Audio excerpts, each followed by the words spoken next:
mempersembahkan.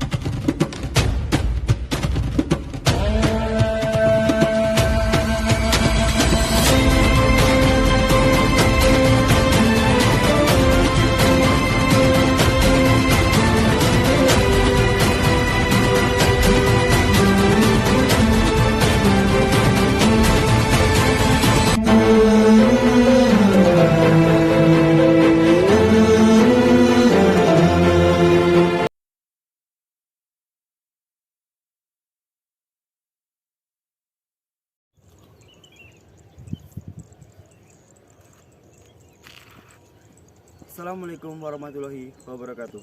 Alhamdulillahirrabbilalamin. Assalatu wassalamu ala asrofil anbiya'i wal mursalin wa ala alihi washabihi ajma'in. Amma ba'du. Yang saya hormati Bubunyatul Ilma selaku dosen pengampu fikih keluarga serta teman-temanku yang berbahagia.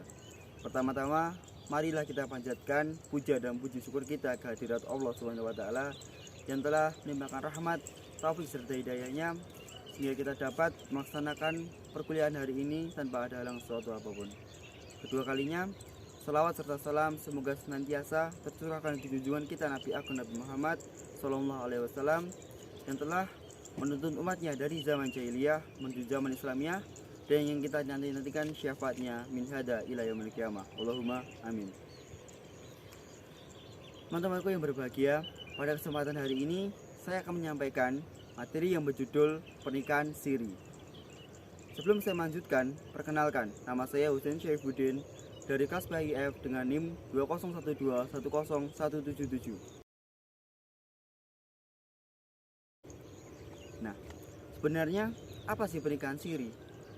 Pernikahan siri ialah pernikahan yang dilakukan di bawah tangan ataupun tanpa adanya catatan sipil dari pemerintah. Nah, bagaimana hukum tersebut dalam pandangan Islam? Tentunya sah. Mengapa demikian? Karena selama pernikahan tersebut meliputi 4 hal, yaitu yang pertama adanya wali dari pengantin perempuan, adanya 2 orang wali yang menyatakan sah atau tidaknya pernikahan, yang ketiga adanya wali yang mengucapkan ijab dari pengantin perempuan, dan yang keempat adanya ucapan qabul dari pengantin laki-laki.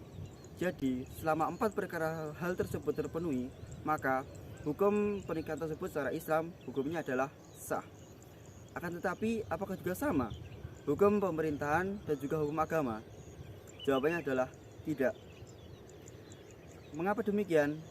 Karena dalam pemerintahan sudah diatur dalam Undang-Undang Nomor 22 Tahun 1946 dinyatakan bahwasanya setiap pernikahan harus ada yang namanya petugas yang mencatat pernikahan tersebut.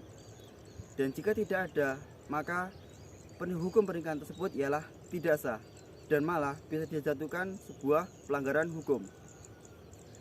Dan tidak sampai di situ, adapun dampak-dampak yang mengakibatkan pernikahan siri, yaitu salah satunya ketika ada anak yang dilahirkan dari pernikahan tersebut, maka anak tersebut tidak akan mendapatkan hak kewarganegaraan dari Indonesia. Nah, apakah hanya seperti itu dampak dari pernikahan tersebut? Tentunya tidak.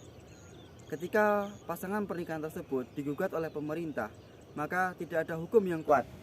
Jadi pernikahan tersebut tidak dapat diperjuangkan apabila diperintahkan oleh pemerintah untuk pisah, karena tidak ada hak ataupun kertas yang mampu memperjuangkan ikatan pernikahan tersebut.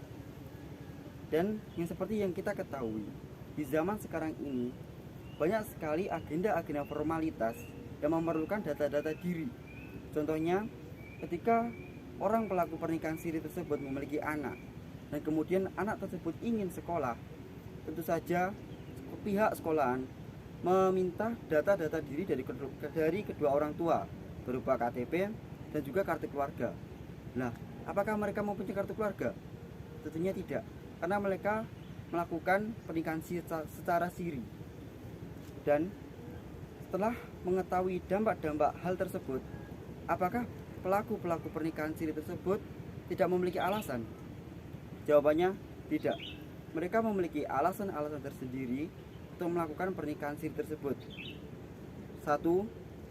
Dikarenakan daerah yang mereka tinggali jauh dari pemerintah. dan mereka lebih menjunjung tinggi adat istiadat. Dan di dalam perdesaan tersebut jarang sekali adanya formalitas ataupun pembutuhan data-data. Dan yang kedua, hari yang ditentukan oleh kantor urusan agama sangat lama.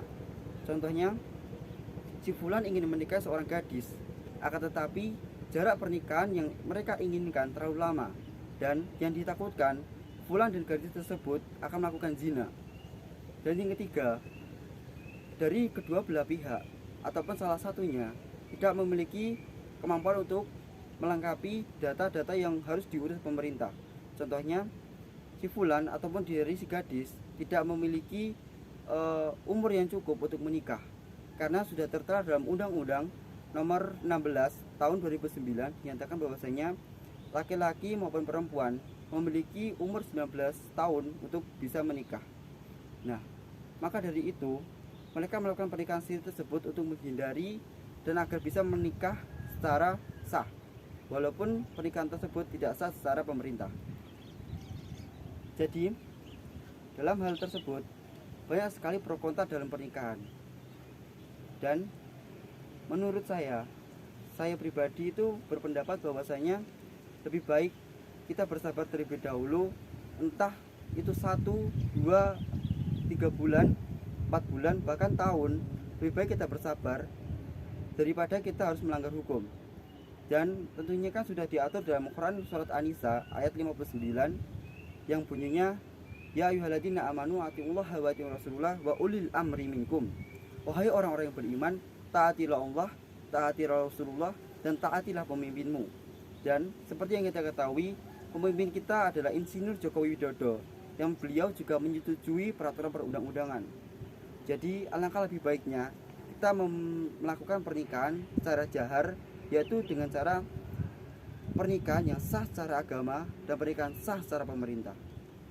Mungkin sekian materi yang dapat saya sampaikan. Bila ada kurang lebihnya ataupun kesalahan kata dalam penyampaian saya mohon maaf sebesar-besarnya. Wabillahi taufiq wal hidayah. Wassalamualaikum warahmatullahi wabarakatuh.